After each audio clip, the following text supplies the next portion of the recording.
तो hello friends, welcome to easy English summary. तो आज की क्लास में हम पढ़ने वाले हैं क्लास 8 का एक चैप्टर जिसका नाम है सुनामी। तो ये जो सुनामी होता है, इसका जो टी होता है वो साइलेंट होता है, तो इसकी वजह से इसे हम सुनामी पढ़ते हैं। तो इस चैप्टर में हमें बहुत सारे इंसिडेंट्स बताए गए हैं जो कि सुनामी की वजह से हुए हैं और लोगों को क्या क्या प्रॉब्लम्स फेस करनी पड़ी है इस सुनामी की वजह से। ये हम इस चैप्टर में जानने वाले हैं। इस चैप्टर में काफी सारी छोटी छोटी स्टोरीज और इंसिडेंट्स बताए गए हैं जो कि हम वन बाय वन पढ़ने वाले हैं। तो स्टार्ट करते हैं इस चैप्टर के फर्स्ट पार्ट को और इसकी फर्स्ट स्टोरी को। तो जो फर्स्ट स्टोरी है वो अंडमान और निकोबार आइलैंड की है, जिसमें इग्निशन नाम का एक मैनेजर होता है जो कि कोऑपरेटिव सोसाइटी का मैनेजर होता है, जो कि आराम से सो रहा होता है। तभी उसकी वाइफ आती है। उठिए, देखिए ना क्या हो रहा है, मुझे लग रहा है अर्थक्वेक आ रहा है। उस टाइम सुबह के 6 बज रहे होते हैं। तो जो इग्निशन होता है वो बहुत ज्यादा घबरा जाता है और वो अपने टीवी को बचाने के लिए दौड़ता है कि मेरा नया टीवी कहीं टूट ना जाए, और वो उस टीवी को फ्लोर पे रख देता है। जो इग्निशियस होता है वो अपने चिल्ड्रंस को, अपने फादर इन लॉ को, अपने ब्रदर इन लॉ को, सबको बाहर निकालने के लिए लेकर जाता है। और तभी वो देखते हैं कि जो सी है वो राइज हो रहा है, मतलब जो सी वेव्स है वो बहुत ही ज्यादा ऊंचे उठ गए हैं, उनकी बिल्डिंग से भी कई गुना ऊंचे उठ गए हैं। और इसकी वजह से उस वेव से उसकी वाइफ, उसके 2 चिल्ड्रंस, उसके ब्रदर इन लॉ और उसके जो फादर इन लॉ होते हैं वो मर जाते हैं। लेकिन जो इग्निशियस होता है वो खुद और 3 बच्चों को बचा लेता है किसी तरीके से। तो इसकी वजह से उसका बहुत बड़ा लॉस हो जाता है। फिर जो सेकंड स्टोरी है वो एक पुलिस मैन की है जिसका नाम संजीव होता है। वो अपनी वाइफ और डॉटर के साथ रहता है और उसके वहां पर भी सुनामी आई थी, जिसकी वजह से जो संजीव होता है वो अपनी वाइफ और डॉटर को बचाने के लिए कूदता है और वो उन्हें बचा भी लेता है। लेकिन तभी उसे एक आवाज सुनाई देती है, बचाओ मुझे, कोई बचाओ, मैं यहाँ पे डूब जाऊंगी, मुझे बचाओ। वो जो औरत होती है वो जॉन की वाइफ होती है। जो जॉन होता है वो उसका कुक होता है। तो जो संजीव है वो उसे बचाने के लिए पानी में कूद जाता है, जिसकी वजह से वो खुद भी मर जाता है और जो वो जॉन की वाइफ होती है वो भी मर जाती है। अब जो थर्ड स्टोरी है वो एक 13 ईयर ओल्ड गर्ल की है जिसका नाम मेघना होता है, जो कि जो सुनामी होती है उसके वेव्स में बह जाती है 77 और अलग लोगों के साथ। लेकिन उसने एक वुडन प्लैंक, एक वुडन डोर को पकड़ लिया था जिस पे वो चढ़ गई थी और वो फ्लोट करने लग गई थी। और किसी तरीके से 2 दिन के बाद वो फ्लोट करते करते किसी आइलैंड पर और किनारे पर पहुंच गई, जिसकी वजह से उसकी जान बच गई। लेकिन उस सुनामी में काफी सारे जो लोग थे वो मारे गए। जो फोर्थ स्टोरी है वो अलमास नाम की एक 10 ईयर ओल्ड गर्ल की है, जो कि अपने फादर के साथ रहा करती थी। उसके जो फादर थे वो वाटर रिसेंडिंग को देखते थे, मतलब कि वो पानी की जांच किया करते थे। तो उन्हें पहले ही पता चल गया था कि जो सुनामी है वो आने वाली है।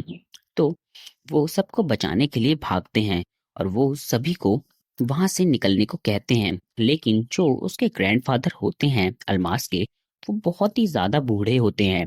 इसकी वजह से वो गिर जाते हैं अपने घर पे ही। और इस सुनामी में उसकी जो मदर होती है, उसकी आंट, उसके फादर, उसके ग्रैंडफादर, वो सब के सभी डूब जाते हैं। लेकिन जो अल्मास होती है वो एक वुडन प्लैंक को पकड़ लेती है, जिसकी वजह से वो किसी तरीके से बच जाती है। वो बेहोश हो जाती है और जब उसे होश आता है तो वो एक हॉस्पिटल में पाई जाती है। वो एक हॉस्पिटल में पहुंच जाती है, लेकिन उसे उठने के बाद ये बात पता चलती है कि उसने सबको खो दिया है।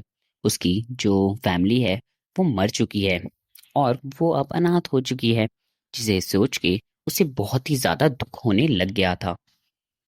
इसके बाद इस चैप्टर का सेकंड पार्ट स्टार्ट होता है, जिसमें हम इसकी फिफ्थ स्टोरी को पढ़ने वाले हैं। जो इसकी फिफ्थ स्टोरी है वो थाईलैंड की है। जो सुनामी है वो थाईलैंड में भी आया था और उसकी वजह से लोगों का बहुत ही ज्यादा लॉस हुआ था। लोगों ने अपने कई सारे चाहने वालों को खो दिया था इस सुनामी में, और ये बहुत ही ज्यादा दुख की बात है। तो इसमें जो स्टोरी बताई गई है वो एक छोटी सी इंटेलिजेंट लड़की के बारे में बताई गई है, जिसका नाम टिल्ली होता है। जो टिली होती है वो अपनी फैमिली के साथ क्रिसमस मनाने के लिए थाईलैंड जाती है, और वो लोग बीच पर आराम से घूम रहे होते हैं। जो टिली और उसकी फैमिली होती है वो ओरिजिनली इंग्लैंड से बिलोंग करते हैं, मतलब वो लोग इंग्लैंड में रहते हैं, उनका घर इंग्लैंड में है, लेकिन वो लोग यहाँ पर थाईलैंड में घूमने आए थे।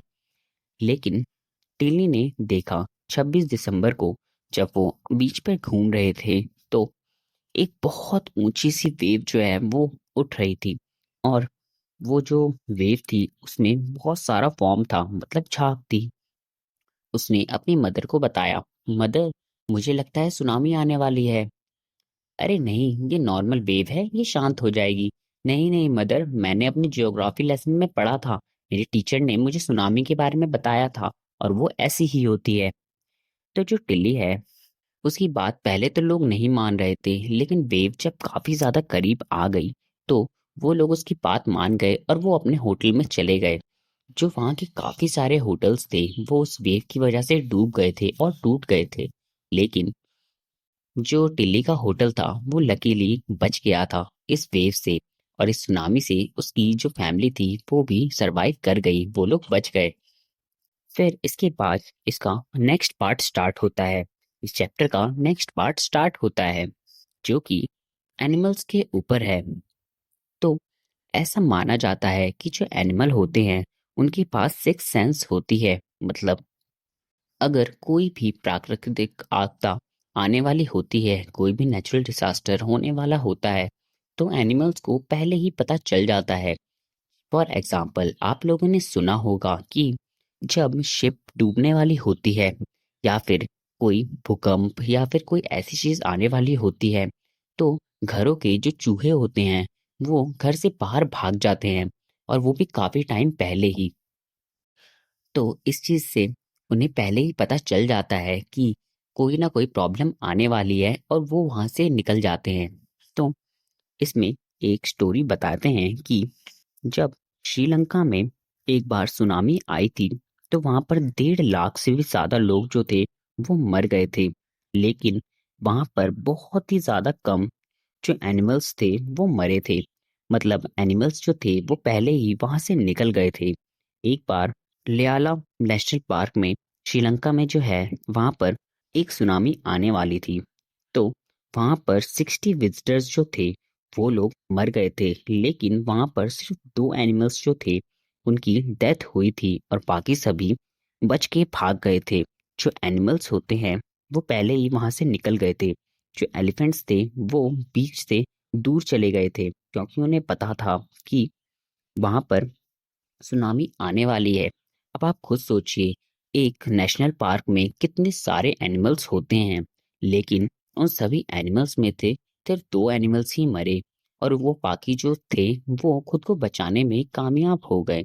इसका मतलब है कि उन्हें पहले ही पता चल गया था कि कुछ ना कुछ प्रॉब्लम आने वाली है, इसकी वजह से वो वहां से निकल गए। फिर इसमें एक और स्टोरी बताई गई है जो कि गेल की है, जो कि श्रीलंका में थे। तो वहां पर 2 डॉग्स थे जिनका मालिक उन्हें रोज के रोज बीच पर वॉक करने के लिए लेके जाता था। लेकिन सडनली एक दिन वो जो डॉग्स थे वो बहुत ज्यादा वियर्ड एक्ट करने लगे।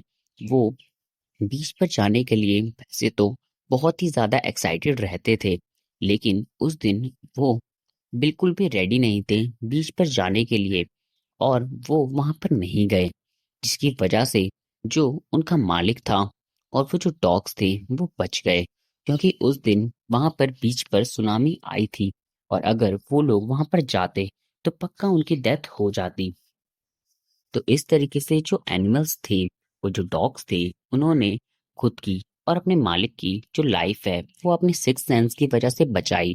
और ये जो चीज है, जानवरों को पहले ये बातें पता चलने वाली, ये चीज साइंटिफिकली प्रूवन है। मतलब जो साइंटिस्ट हैं वो भी ये बात मानते हैं कि एनिमल्स के पास स्पेशल एबिलिटी होती है प्रॉब्लम्स को पहले ही जान लेने की। तो इस तरीके से सुनामी से रिलेटेड बहुत सारी स्टोरीज हमें इस चैप्टर में बताई गई है। और इन सभी स्टोरीज को अगर आप चाहें तो 2 से 3 बार देखें, ताकि आपको सभी स्टोरीज के बारे में अच्छे से याद हो जाए। और अगर चाहें तो आप नोट्स भी बना लें, क्योंकि ये जो चैप्टर है ये एग्जाम पॉइंट ऑफ व्यू से काफ़ी ज़्यादा इम्पोर्टेंट है और इससे काफ़ी ज़्यादा क्वेश्चंस बनते हैं। तो इस चैप्टर में सिर्फ इतना ही। इस तरीके की और समरी जानने के लिए मेरे चैनल को सब्सक्राइब करें। Thank you.